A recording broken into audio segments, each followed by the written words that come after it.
तो नमस्ते दोस्तों, जय स्वामीनारायण। तमाરું સ્વાગત છે રોમાસ કિચનમાં અને હું છું રોમા। તો આજે આપણે બનાવીશું કાઠિયાવાડી સ્વાદ સાથે લીલી તુવેરનું શાક અને તેની સાથે બાજરીના રોટલા। તો અહીંયા 4 ટેબલ સ્પૂન તેલ લઈ લીધું છે। તેલ તમારા ટેસ્ટ પ્રમાણે તમે વધારે કે ઓછું કરી શકો છો। અને તેલ ગરમ થાય એટલે 1/4 ટીસ્પૂન રાઈના દાણા, 1/4 ટીસ્પૂન જીરું અને 1 પિંચ જેટલી કે 1/8 ટીસ્પૂન જેટલી હિંગ ઉમેરી દેવાની। અને આ બધા મસાલાને 1 સૂકું લાલ મરચું, આ બધા મસાલાને આપણે 10 સેકન્ડ માટે સાતળી લેવાના છે। તો અહીંયા મેં લીલી ડુંગળી 3 થી 4 આખી લઈ લીધી હતી। તેમાંથી મેં સફેદ ભાગ અને ગ્રીન ભાગ બંને ભાગને અલગ અલગ સમારી લીધા છે। તો પહેલાં આપણે જે સફેદ ભાગ હતો તેને વઘારની અંદર ઉમેરી અને સરસ રીતે સાતળી લેવાનો છે। ટ્રાન્સપરન્ટ થાય ત્યાં સુધી તેને સાતળી લેવાનો। તો જુઓ, ડુંગળી થોડી, 1 ટીસ્પૂન લીલા મરચાંની પેસ્ટ, 1/2 ટીસ્પૂન આદુની પેસ્ટ અને 1/4 કપ લીલું લસણ લીધું છે। તેને પણ આ વઘારની અંદર ઉમેરી દેવાનો છે। અત્યારે સિઝનના હિસાબથી લીલી ડુંગળી અને લીલું લસણ સિઝનમાં છે। શિયાળો ચાલે તો લીલું લસણ અને ડુંગળી સરસ મળતા હોય છે। તો 1/2 ટીસ્પૂન હળદર ઉમેરવાની, 1 ટીસ્પૂન લાલ કાશ્મીરી મરચું, 1 ટીસ્પૂન ધાણા જીરું પાવડર અને 1/2 ટીસ્પૂન ગરમ મસાલો। અને આ મસાલા બળે નહીં એટલે 2 મોટી ચમચી જેટલું પાણી ઉમેરી અને મસાલાને સરસ રીતે મિક્સ કરી દેવાનું।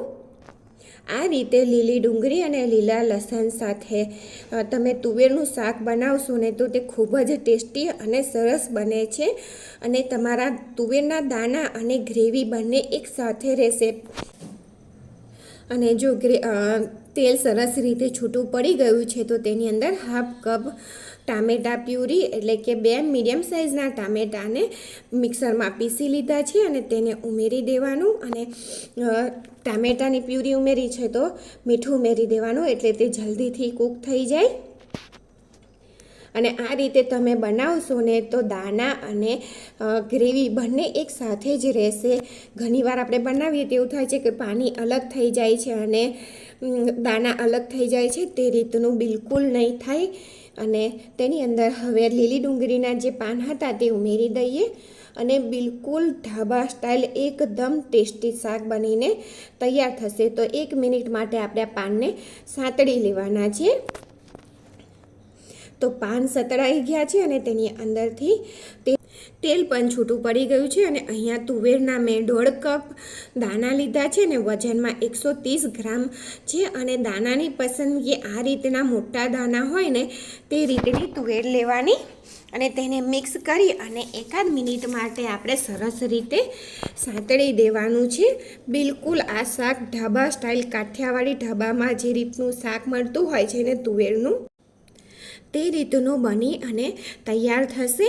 તો અહીંયા આપણે 1/2 કપ જેટલું ગરમ પાણી ઉમેરી દઈશું। ગરમ પાણી ઉમેરવાથી શાકની કુકિંગ પ્રોસેસ અટકતી નથી અને તેનો સ્વાદ અને ટેસ્ટ, કલર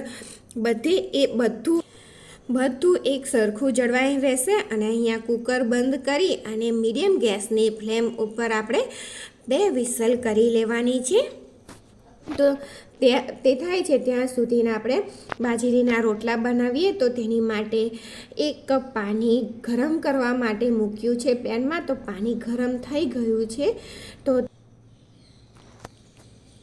તો અહીંયા આપણે 1 કપ અને બીજો 3/4 કપ એટલે કે 1 કપની ઉપર બીજો આખો કપ નહીં ભરવાનો, થોડો ઊનો રાખવાનો અને થોડો લોટ ઉમેરતા જઈ અને આ રીતે વેલણથી હલાવતા જવાનું છે.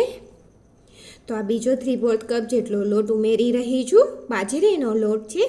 જો પાણીનું માપ બાજરીના લોટ પર જશે કે બાજરીનો લોટ કેવો છે, કારણ કે તેને ઢાંકી અને રહેવા દેવાનું છે, કારણ કે ઘણીવાર જાડો પણ હોય છે. તો ત્યાં સુધીને આપણે શાક જોઈ લઈએ. તો શાક સરસ રીતે થઈ ગયું છે. બિલકુલ ઢાબા સ્ટાઇલ શાક બની અને કાઠિયાવાડી ઢાબા સ્ટાઇલ શાક બની અને તૈયાર થઈ ગયું છે. તો તેને ધાણાથી આપણે ગાર્નિશ કરી દઈએ. તો જુઓ, તમને બતાવી પણ દઉં કે કેટલું કેવી રીતનું શાક બન્યું છે આપણું. તો જો આ રેસીપી તો બિલકુલ ટેસ્ટી એવું શાક બનીને તૈયાર છે અને લોટને પણ 10 મિનિટ થઈ ગઈ છે. તો આપણે ખોલી લઈએ અને તેને અડકા એવો થઈ ગયો છે તો હાથથી તેને મસળી અને સરસ રીતે લૂવો કરી દઈએ. તેની અંદર મેં આ થોડા ધાણાના પાન ઉમેર્યા છે. તો જો લોટ બાંધી અને બંધાઈ ગયો છે આ રીતનો સરસ, તો તેની અંદરથી આપણે એક નાનું ગુલ્લું લઈ અને કોરો લોટ છાંટી અને બાજરીની રોટલી બનાવી લઈએ.